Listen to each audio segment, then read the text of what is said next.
بسم اللہ الرحمن الرحیم۔ ابتدا رب کریم کے اسم عظیم سے جو خالق ارض و سما ہے، مالک شرق و غرب۔ درود و سلام شان کائنات، جان کائنات، نبی مکرم حضرت محمد مصطفیٰ صلی اللہ علیہ وآلہ وسلم پر۔ عامر عثمان عادل اپنے یوٹیوب چینل اور آفیشیل فیس بک پیج پر پاکستان اور دنیا بھر میں بسنے والے پاکستانیوں کو سلام عرض کرتا ہے۔ ناظرین، آج ہمسایہ ملک بھارت میں جشن کا سماں ہے اور جشن بنتا بھی ہے، کیونکہ بھارت نے آج ایک تاریخی کامیابی سمیٹی ہے، جبکہ اس کا مشن چندریان 3 کامیابی سے چاند پر سافٹ لینڈنگ کرنے میں کامیاب رہا ہے۔ آج کی اس ویڈیو میں آپ کو بتاؤں گا کہ اس بڑے اہم مشن کی کامیابی کی بھارت کے لیے کیا اہمیت ہے اور یہ مشن ہے کیا تھا۔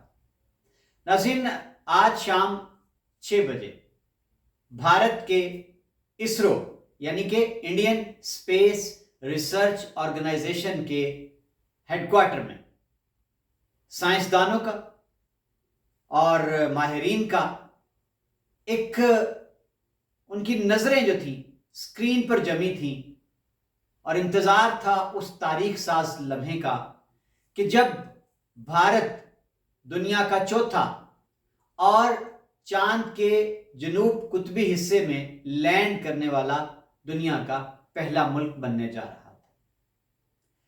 ناظرین، جو ہی مناظر ابھرے، یہ ذرا آپ بھی آئیے، میں چاہوں گا کہ آپ ان مناظر کو خود بھی دیکھیں کہ بھارت میں اس کامیابی کا جشن کیسے منایا گیا۔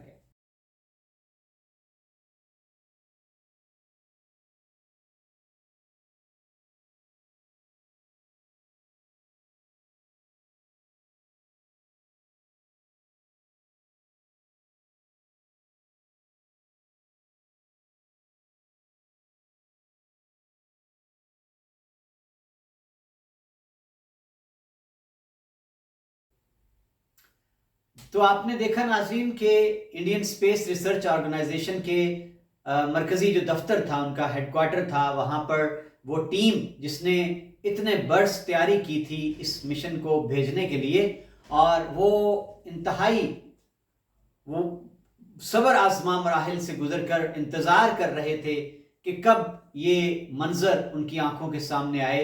اور ناظرین، بھارتی وزیر اعظم نریندر مودی جو کہ وطن سے دور تھے، غیر ملکی دورے پر تھے، لیکن وہ اس لمحے سارے اپنے مناصب جو ہیں چھوڑ کر وہ بھی اسکرین پر نظریں جمائے ہوئے تھے۔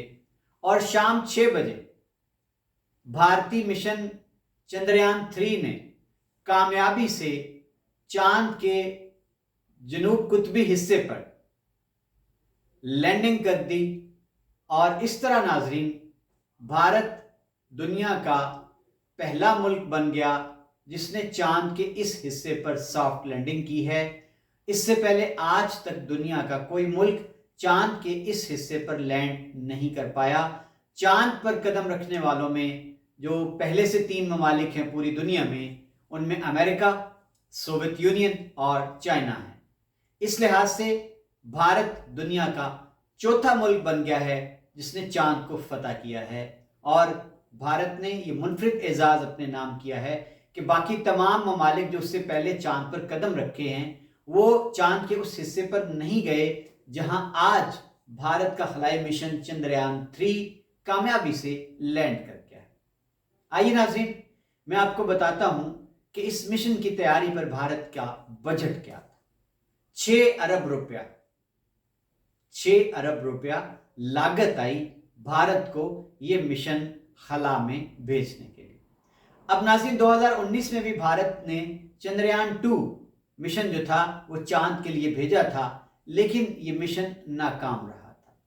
بھارت نے ہمت نہیں ہاری، اس کے ماہرین نے دل چھوٹا نہیں کیا، حکومت نے اپنے ماہرین کو وسائل دینے میں کوئی بخل نہیں برتا۔ نتیجہ آج پوری دنیا کے سامنے ہے کہ آج پوری دنیا میں بھارت کا ڈنکا بج رہا ہے کہ بھارت نے کامیابی سے چاند پر قدم جما لیے۔ ناظرین، بھارت نے جو چندریان 3 خلائی گاڑی بھیجی تھی مشن، اس میں آج جب شام 6 بجے چاند گاڑی، یہ جو اس کا خلائی مشن تھا، اس کا جو حصہ تھا روور اور اس کے اندر ایک گاڑی تھی 6 پہیوں والی، اس نے جب جو ہی چاند کی سطح پر قدم جمائے تو یہ کامیاب سافٹ لینڈنگ تھی۔ 40 دن لگے ہیں ناظرین اس چندریان 3 کو چاند تک پہنچنے میں، اور اس نے چاند کے مدار میں داخل ہونے سے قبل 10 دن یہ زمین کے گرد گھومتی رہی ہے، یہ خلائی گاڑی، یہ خلائی مشن۔ اب ناظرین کامیابی سے یہ خلائی مشن چندریان 3 اس نے چاند کی سطح پر قدم رکھ لیا، جما لیا۔ بھارت نے اس حصے کا، جنوب قطبی حصے کا، اس لیے انتخاب کیا تھا کہ ایک تو یہاں اس سے پہلے کبھی کوئی جا نہیں سکا، اور یہاں کہا جاتا ہے کہ یہ تاریک ہوتا ہے، حصہ زیادہ تاریکی میں ہوتا ہے، اور اس لیے اس پر ماہرین کا کہنا ہے کہ اس تک رسائی خطرناک بھی ہوتی ہے۔ بہرحال بھارت نے یہ چیلنج قبول کیا، اور ناظرین اب بنیادی سوال یہ ہے اس منصوبے کی افادیت کیا ہے، بھارت کو فائدہ کیا ملنے والا ہے؟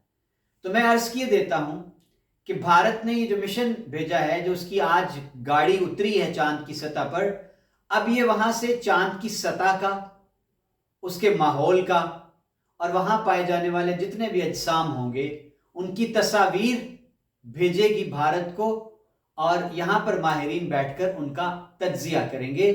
اور بھارت کو پانی سے بننے والی برف کی بھی تلاش ہے، اور ناظرین کہا یہ جاتا ہے کہ اگر پانی وہاں پر مل جاتا ہے، اس کے آثار مل جاتے ہیں چاند کے اس حصے پر، تو پھر یہ کہا جائے گا، ماہرین کا یہ بتانا ہے کہ چاند پر انسانی آبادی کا ہونا، بنانا ممکن ہو جائے گا۔ اور ناظرین بھارت جو ہے وہ اپنے اس خلائی مشن کی کامیابی سے دنیا کے صف اول کے ان یورپی ممالک کی صف میں شامل ہو گیا ہے جو خلائی تحقیق کے معیار کو چاند تک لے گئے۔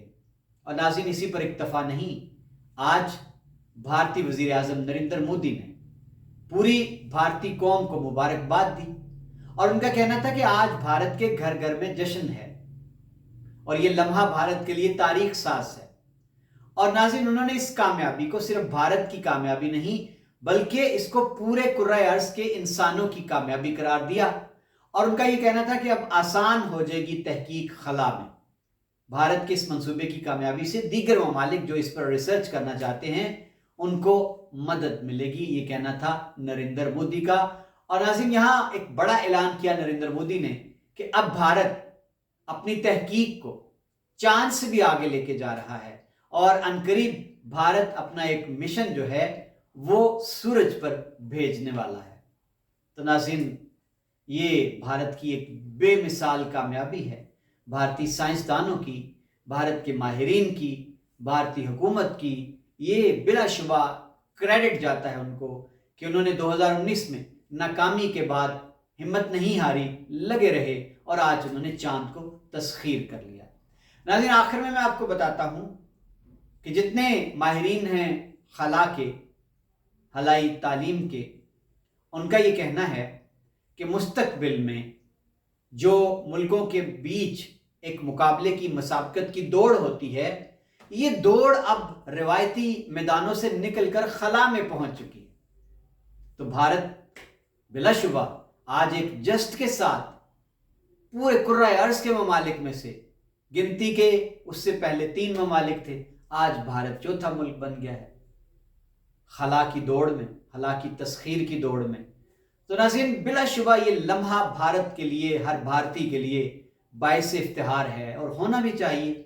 ایک بہت بڑا انہوں نے میدان جو ہے وہ سر کیا ہے، چاند کو تسخیر کرنا معمولی کارنامہ نہیں ہے۔ اور ناظرین یہاں اب پاکستان میں آج جو اس پر رد عمل آیا ہے، بلا شبہ پاکستانی قوم بھارت سے مات تو وہ کھیل کے میدان میں بھی قبول نہیں کرتی، تو چاند کی تسخیر کا جب نام آیا ہے تو پاکستانی قوم آج دکھی ہے، اور وہ اپنی حکومت پر ملامت کرتی دکھائی دیتی ہے کہ بھارت چاند پر پہنچ گیا اور ہم چندے پر چل رہے ہیں۔ تو ناظرین عالم اسلام کو بھی ہم دیکھیں، کوئی ایک بھی اسلامی ملک ایسا نہیں جو اپنی ریسرچ کو، اپنی تحقیق کو سائنس پر، خلا میں، زمین کے نیچے، سمندروں کی تہہ میں اس معیار تک لے جائے۔ تو یہ لمحہ فکریہ ہے کہ قرآن ہم پر اترا تھا، کتاب ہدایت ہم پر اتری تھی، اور اس کتاب میں جا بجا میرے رب نے تدبروا تفکروا تفقہوا کا حکم دیا تھا۔ اور ناظرین، اسی قرآن میں، اسی کتاب لا ریب میں میرے رب نے چاند، سورج، ستاروں کو کہا، فرمایا کہ میں نے ان کو پیدا ہی کیا ہے انسانوں کی تسخیر کے لیے۔ تو ہم نے اس قرآن کو ریشمی غلافوں میں لپیٹ کر طاق پر رکھ دیا، اور اس کو ہم نے حلف اور نیا کے لیے رکھ دیا، اور وہ اقوام جنہوں نے قرآن سے رہنمائی لے لی، آج وہ چاند سورج پر کمندیں ڈالتے پھرتے ہیں۔ ہم کہاں کھڑے ہیں آج؟ لمحہ فکریہ ہے۔ مجھے اجازت دیجیے، اور اپنی قیمتی آراء اس ویڈیو پر ضرور دیجیے گا۔ اللہ حافظ۔